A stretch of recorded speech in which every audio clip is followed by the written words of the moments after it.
বিড়াল কিন্তু আরাম প্রিয় প্রাণী। বিড়াল কিন্তু মাঝে মধ্যে ঠান্ডা লাগলে অসুস্থ হয়ে যায়। যদি কখনও তাকে সন্ধ্যায় গোসল করানো হয় বা কখনও ঠান্ডা লেগে যায় তাহলে কিন্তু অসুস্থ হয়ে যায়। এই ঠান্ডা লাগলে কি হয়, পাতলা পায়খানা হয়, মাঝে মধ্যে কিন্তু আবার বমি হয়। এই পাতলা পায়খানা আর বমি যদি একসাথে হয় তাহলে কিন্তু আমরা ধরে নিতে পারি ফুল হয়েছে। আর এর জন্য একটা ভেটের সাথে যোগাযোগ করবেন, করে দেখবেন যে তার কী হয়েছে। আর যদি প্রাথমিকভাবে আপনারা নিজেরাই চিকিৎসা করতে চান, যদি পায়খানা এবং বমি হয় তাহলে আপনারা এই ওষুধটা খাওয়াতে পারেন। দেখেন এই যে এটা, এই যে সিপ্রোসিন 250 মিলি, এটা অ্যান্টিবায়োটিক, এটা আপনার স্কয়ার কোম্পানির।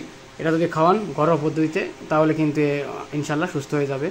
আমার এই যে লুসিফার আজকে কিন্তু অসুস্থ, তার এরকম পায়খানা হয়েছে। আমার আগের অনেক বিড়ালগুলো এরকম অসুস্থ হয়েছিল, হওয়ার পরে আমি ভেটের সাথে যোগাযোগ করছিলাম, তারা কিন্তু আমাকে এটা খাওয়ানোর কথা বলছিল। আজকে আমি আপনাদেরকে দেখাবো যে এটা কীভাবে খাওয়াবেন, কারণ এটা খাওয়ানোর একটা নিয়ম আছে। এই সিপ্রোসিন ওষুধটা কিন্তু সঠিক নিয়মে খাওয়াতে হবে, এ খাওয়ানোর কিন্তু নিয়ম আছে। আমি আপনাদেরকে এখন নিয়মটা দেখাবো। সিপ্রোসিন ওষুধ খাওয়ানোর জন্য এই দেখেন, সিপ্রোসিনের ভিতরে কিন্তু 2টা বোতল আছে। আপনার একটা বোতলে আছে সাসপেনশন আর একটা বোতলে আছে কিন্তু লিকুইড। তা ওই সাসপেনশনটা কিন্তু কঠিন আকারে আছে, তো ওইটাকে গলানোর জন্য আপনারা প্রথমে কী করবেন, প্রথমে দেখেন একটা কাপ আছে, এখানে একটা কাপ আছে, ওই কাপটা নিতে হবে। কাপটা নিয়ে এটাকে খুলে তারপরে আপনারা ওই যে গুঁড়ো গুঁড়ো ওষুধ আছে ওইখান থেকে অল্প কিছু দিয়ে নেবেন, কারণ আপনারা সর্বোচ্চ 2 মিলি খাওয়াতে পারবেন এটা বিড়ালের, যেহেতু এটা প্রাণীর ক্ষেত্রে খুব কম। একটু বেশি হয়ে গেছে, এখান থেকে নিয়ে আবার কমাতে হবে। দেখা যাচ্ছে যে এবার এই যে লিকুইড যেটা আছে,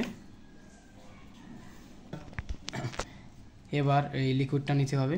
লিকুইডটা নিয়ে একটু ভালোভাবে ঝাঁকিয়ে তারপর এখানে দিতে হবে।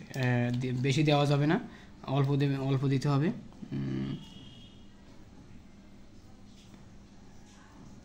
হ্যাঁ ঠিক আছে, এটুকুই এনাফ। এবার কিন্তু এটাকে একটু মানে ভালোভাবে মিক্সিং করে নিতে হবে, যাতে আপনার ওষুধটা ভালোভাবে মিশে যায়। এই মেশার জন্য একটু যদি অপেক্ষা করেন তাহলে ভালো, না হলে কোনো কিছু যদি আপনারা গোলায় নিতে চান গোলায় নিতে পারেন। এবার এটাকে ভালোভাবে মিক্সিং করে নিতে হবে। আপনারা ড্রপারের সাথে খাওয়াতে পারেন অথবা আপনারা এই চামচের সাথে খাওয়াতে পারেন। আপনার বিড়াল যেভাবে খেতে অভ্যস্ত আপনি ঠিক সেভাবে খাওয়াবেন, তাহলে কিন্তু ভালো হবে। আর আপনার সর্বোচ্চ 2 মিলি, কারণ এটা কিন্তু মানুষের ওষুধ, মানুষ যে মাত্রা খেতে পারে বিড়াল কিন্তু সেই মাত্রা খেতে পারবে না। এজন্য আপনারা সর্বোচ্চ 2 মিলি খাওয়াবেন, আর দিনে 2 থেকে 3 বার খাওয়াই দেবেন। দেখবেন ইনশাল্লাহ 2 দিন বা 3 দিনের ভিতরে বিড়াল কিন্তু ফুল সুস্থ হয়ে যাবে। আর ওষুধ খাওয়ানোর পরে মিনিমাম 8 থেকে 10 ঘন্টা পর দেখবেন বিড়াল কিন্তু খেতে শুরু করবে। আর আপনারা কিন্তু কখনও বিড়ালকে মাছ খাওয়াবেন না এর সাথে। আর বিড়ালকে কী খাওয়াবেন সেটা একটু পরে বলে দিব। এখন বিড়ালটাকে ওষুধ খাওয়ানো হবে। ওষুধ খাওয়ানোর নিয়ম আপনাকে দেখাই।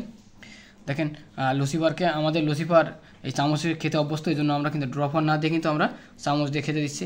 তবে সে একটু অসুস্থ থাকায় সে কিন্তু কিছুই খেতে চাচ্ছে না, আর এই সময় তাকে কখনো কোনোভাবেই মাছ খেতে দেওয়া। দেখেন বিড়াল কিন্তু ওষুধ খেতে চায় না, তাকে একটু এই যে 1 মিলির মতো খাওয়ানো হয়েছে, আর 1 মিলি খাওয়াতে হবে। এভাবে আপনারা আর 1 মিলি খাওয়াবেন। আর এই ওষুধ খাওয়ানোর পরে আপনাদের এর জন্য কি খাবার দেবেন, চিকেন স্টু তৈরি করার জন্য প্রথমে 1 টুকরো মাংস নিতে হবে। মাংসটা নিয়ে মাংসটাকে কিন্তু থেতলে দিতে হবে। থেতলে দিলে হবে কি, ওর মাংসের নির্যাসটা যাতে পানির ভিতরে বাইরে বেরিয়ে আসে। এরপরে 1 কাপ বা 2 কাপ মতো পানি নিয়ে আপনারা জাল দিবেন, জাল দিয়ে ভালো করে সিদ্ধ করে নেবেন। সিদ্ধ করে নেওয়ার পরে দেখবেন যে ওই মাংসের নির্যাসটা কিছুটা তরলের মধ্যে চলে আসছে।